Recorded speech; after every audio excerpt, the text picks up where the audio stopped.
What's up, YouTube? Capital G here, giving you guys a quick market watch, letting you guys know what the heck is going on in the secondary market, seeing if we can save you some money, or even better, of course, make you guys some money. So this is kind of a culmination of post YCS Bokum and then obviously the OCG Forbidden List being revealed yesterday, and a lot of cards have affected the secondary market because we had a bunch of cards come off the list and be errated, and a lot of times those generally will come to the TCG. I know that we're still waiting on Chaos Emperor Dragon and Sangan, I think, but everything else, Dark Magician of Chaos, Sinister Serpent, Ring of Destruction, they have all eventually made their way to the TCG, Dark Strike Fighter as well, and I think that people were kind of prepared for that. And unlike situations in the past where cards like Tsukuyomi and Magician of Faith get unbanned, a lot of these cards, these newer erratas that were revealed yesterday, they still seem incredibly good. So I think that these cards could still see a lot of meta play. Now, it has drastically affected the meta. The first one, and I saw this yesterday, I was going to make this video yesterday, but I was like, oh, let me hold off because the other cards hadn't spiked as hard. But Rescue Cat, the super rare version coming out of the Turbo Pack, is $60. That is crazy. And the reason why I say that's crazy, guys, you got to look at these regular market prices. These regular market prices are what these cards normally were sitting at. Like if you go back 3 days ago, 2 days ago, this was the normal price for this card. The card has basically quadrupled in price. And, you know, Rescue Cat has been a card that's been around for years. I think it was printed, I'm just going to guess, I think in the GX era. It's the only hollow version of Rescue Cat. Like, that's why you see the other copies are, I mean, who doesn't have a Rescue Cat, by the way? So the other copies of Rescue Cat are all like 50 cents, but when you get to that super rare, it is incredibly expensive. Imperial Order, another card that has massively spiked. You see here, almost $15. This is just the ultra rare copy, but again, it had a normal market price of $1.16. It is just, it's multiplied by 10. You know, it gets a little more expensive if you want more of the secret rare copies. Now, I know you guys will look at the Pharaoh Servant copies. These are super old, by the way.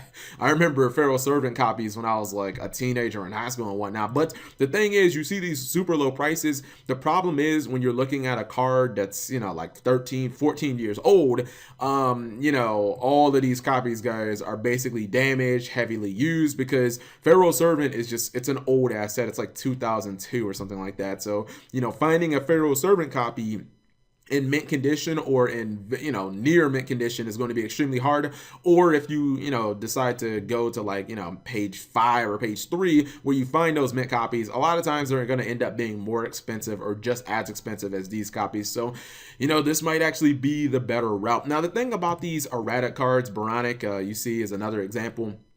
You see here the Hidden Arsenal version of the card. I believe this was the super rare.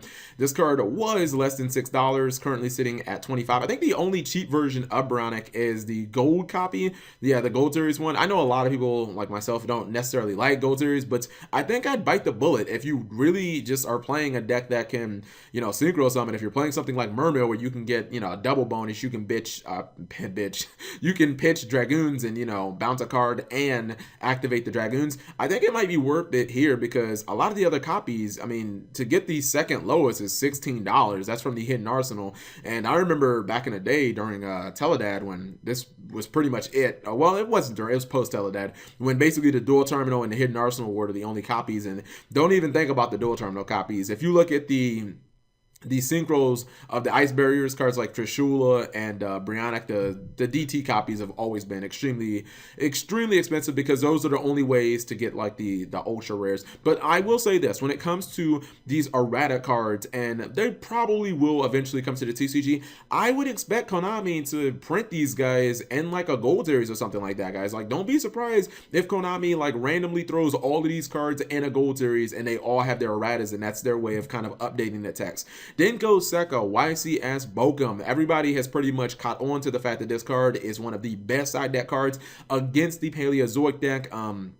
Unlike Genzo, which usually people will pendulum summon, not susceptible to things like Solemn Strike. It's an extremely good card. Denko was originally kind of expensive when Shadows were using it back in the day when Duelist Alliance was like really big.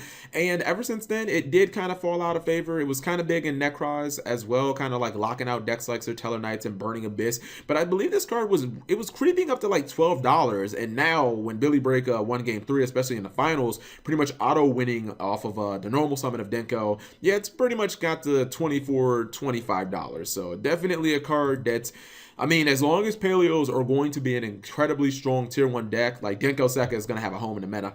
Cleefort Monolith did not go up nearly as much as I thought. I believe right before YCS Bokum, it was about a $20 card. It's currently sitting at about $26 on TCG Player, which, I mean, it's not really that much considering when people first learned about this card, it spiked up to like $100 and then $80 and then started trickling down to like $40. I think what people realize is, you know, no one really plays Cleefort that much, but even if you are playing Cleefort or you're playing this in Metaphos, like you really are only going to need one copy of Monolith. That's why it probably won't ever go again over like maybe $30 because you're never going to need like 3 copies of Monolith in any deck unless, I don't know, some random craziness pops up. Heart Earth Dragon.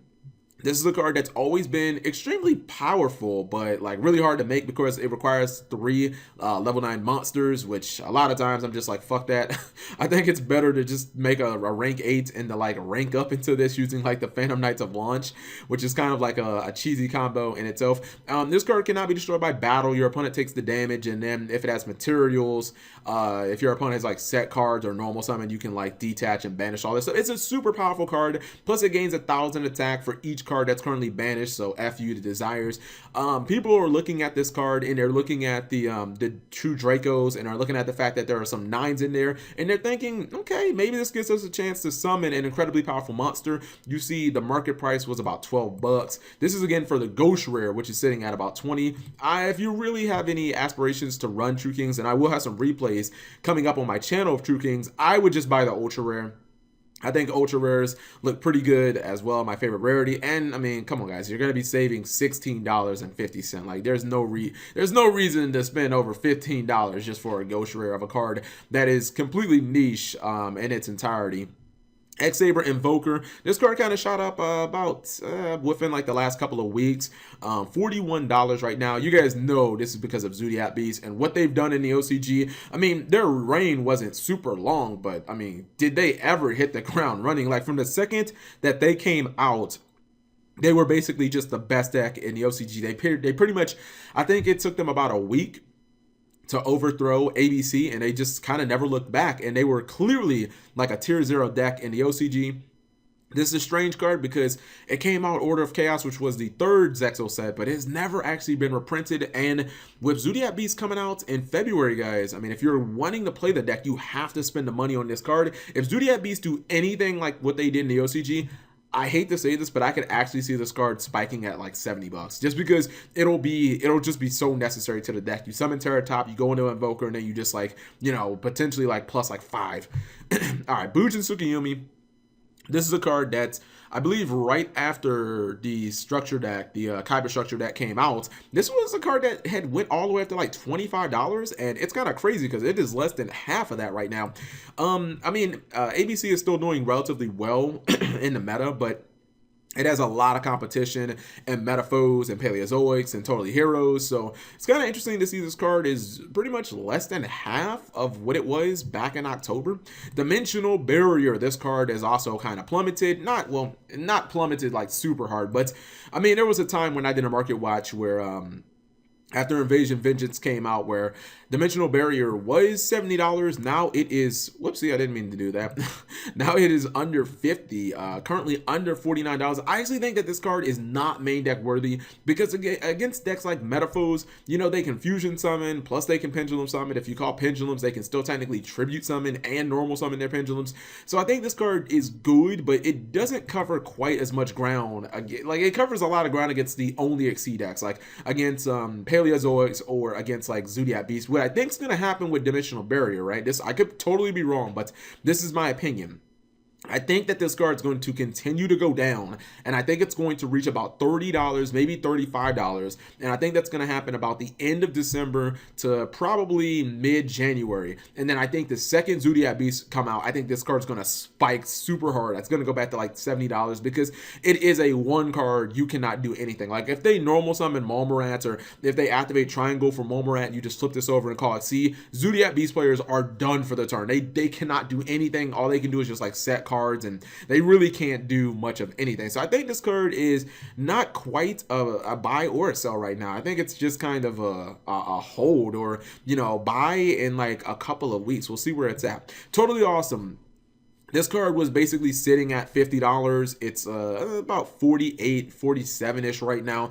I think that the reason you're not seeing Totally Awesome go up in price, even though Paleos have done so well on the YCS circuits, and Totally Awesome or Totally Heroes have done well as well, is because people were looking at that OCG ban list and they see Totally Awesome front row center at limited status, and they are scared. People are like, oh my goodness. Everyone recognizes that this card is too fucking good, but I always thought that, like, I thought that Bahamut Shark would just be the scapegoat. I thought he was going to be the collateral damage and he was going to get himself banned. I was going to make a video about that. I still probably will make a video about that as well, but I never thought that they would go straight after Totally Awesome. So I think a lot of people are scared to invest because Paleos with 3 Totally Awesome is obviously right now a tier 1 deck, but Paleos with 1 Totally Awesome, I don't know, guys. I don't think I can be tier 1, especially if it has to fight against like you know, Zodiac Beast at full power and stuff. I mean, Heroes won't really be affected because a lot of times they don't necessarily need the second Totally Awesome, but